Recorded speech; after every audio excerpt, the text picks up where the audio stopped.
The food industry is the largest industry in the world. The University of Western Australia, we are globally ranked number 9.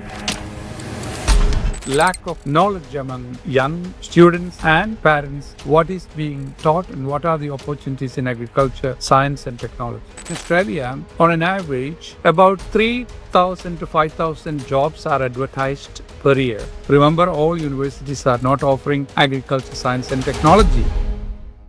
My name is Darryl Fong. I'm the Chief Operating Officer of AECC. Welcome to the AECC podcast series, Why Study Agriculture Technology and Environmental Science? Well, with the global population expected to reach 9.7 billion by 2050, there is a need for efficient and sustainable food production. Climate changes are forcing innovation in precision farming, drought-resistant crops, and vertical farming. Agriculture technology and environmental science have been cited as fast-growing and excellent fields to study, especially as the world faces challenges mentioned earlier, such as climate change, population growth, and food security. Now, if you're interested in technology, sustainability, and global impact, this is a high-growth, future-proof field with meaningful career options. So I'm pleased to introduce our guest speaker for the session, Professor Kadambot, who is the director of the University of Western Australia, or UWA Institute of Agriculture. He was the winner of the Western Australia Scientist of the Year in 2023. Hi, Professor Siddiq. Welcome to the session. Would you mind please introduce briefly yourself to our audience? Thank you, Darryl. I'm Kadambot, the Hackett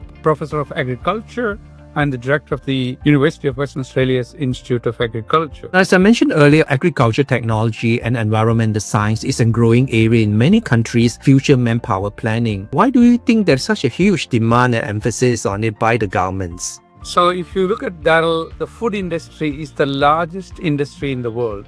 So no other industry is as huge as food industry because everyone needs to eat food at least 3 times, but some cases 4 or 5 times. The whole humanity depends upon food produced largely from the land and the animals we raise. There are a number of challenges, as you mentioned. The global population is increasing, the climate change is happening, and also the land is limited. So that means we have to produce more food per unit area. The modern transportation and storage allows us to transport food produced from one country to the other. So there are 2 players. One is net food exporters and there are net food importers. So there are countries where food is produced sufficiently, but they still need to import food from net food exporters. Thank you. What advice would you give to students when choosing to study this program, particularly in areas which course would suit their strength or their educational background? So as you mentioned, Darryl, both agriculture science, technology and environmental science are very important.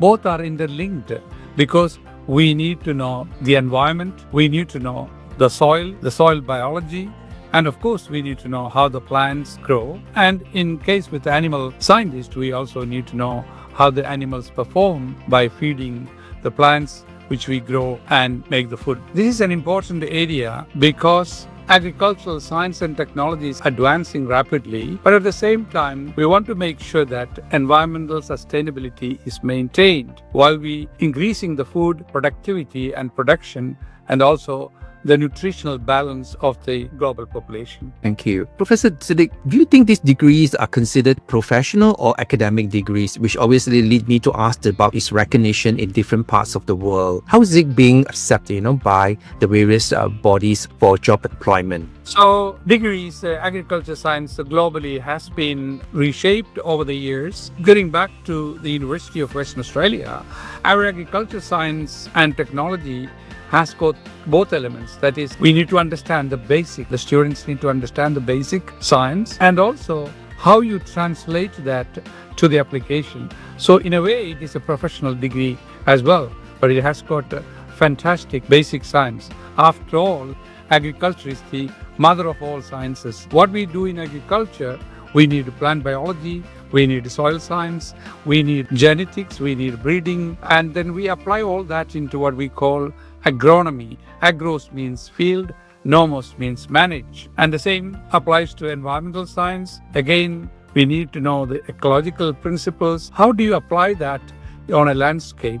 And then the challenge is bringing environmental science and agriculture together hand in hand so that we can have a protective and sustainable food production system locally, regionally, and globally. And what advice would you give to a student on choosing an institution which offered these programs? Should they look into anything specifics within institutions, such as the caliber of the staff, the facilities, or recognition bodies, etc.? I think all of those combinations are important. The first thing is that the student needs to know what part of the agriculture, technology, science they need to study. For example, some students want to study horticulture science, which is part of the agriculture. Some students want to study animal production technology. Other students want to do genetics and breeding, soil science.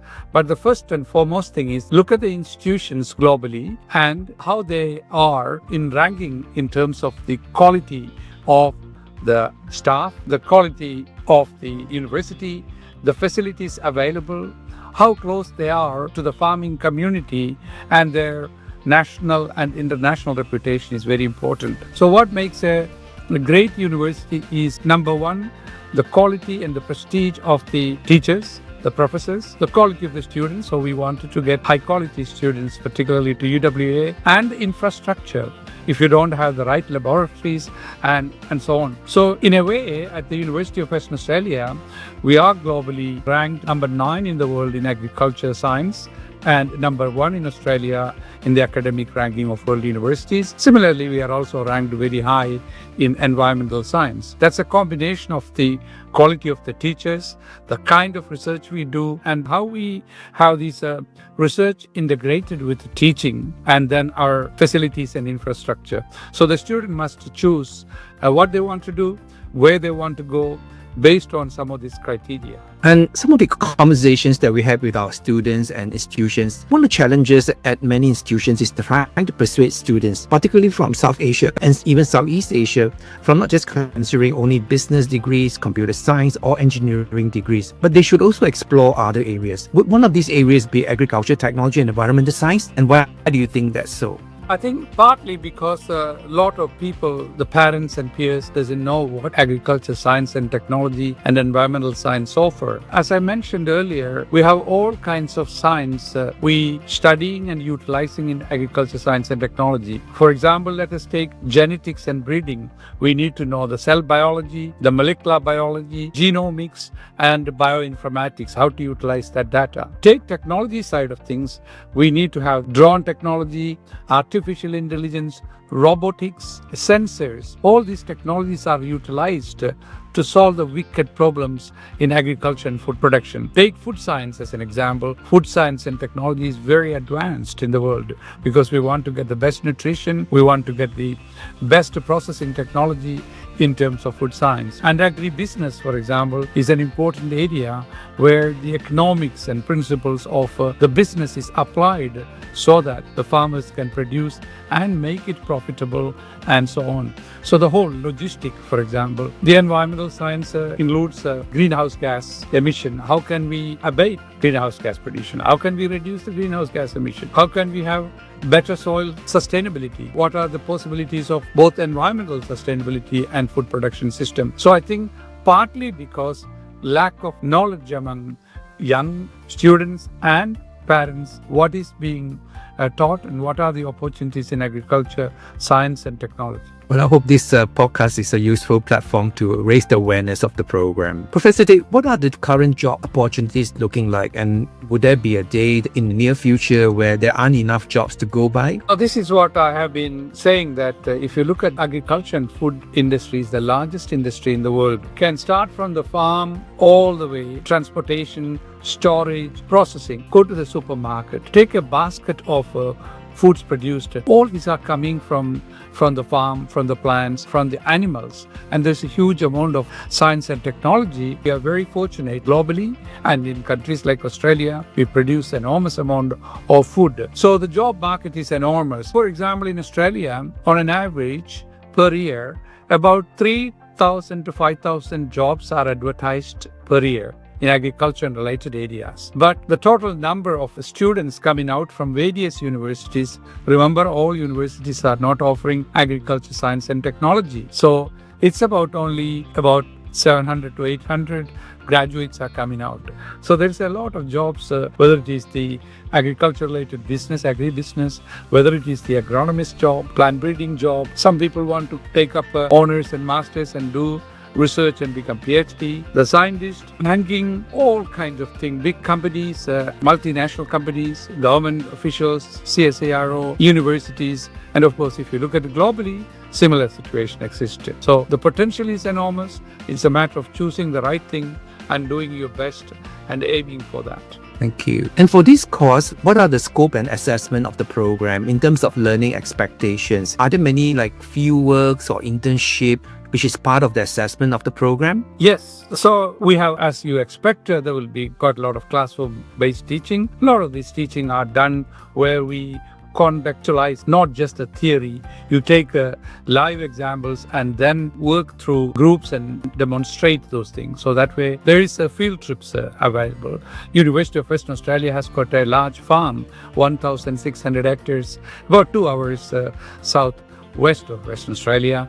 And again, some of the units will be taught there. We'll also have opportunities for what we call internship program with industry, agri-business industry within Western Australia, the farmer group, cooperative bulk handling, the fertilizer companies, and so on. It is one of those where we work with the industry and also we bring practical application by bringing guest lectures into some of our units. And last questions for the program. As the staff of the universities, would you mind sharing why students should consider studying agriculture technology and environmental science at the University of Western Australia in 2026 and beyond? So, University of Western Australia is a very prestigious university. We were established in 1911, so it's almost 114 years old. And ag science and environmental science are one of the pillars of the strength of the university in terms of regional, national, and global reputation. We are ranked very high. And Perth and Western Australia is very much one of the hot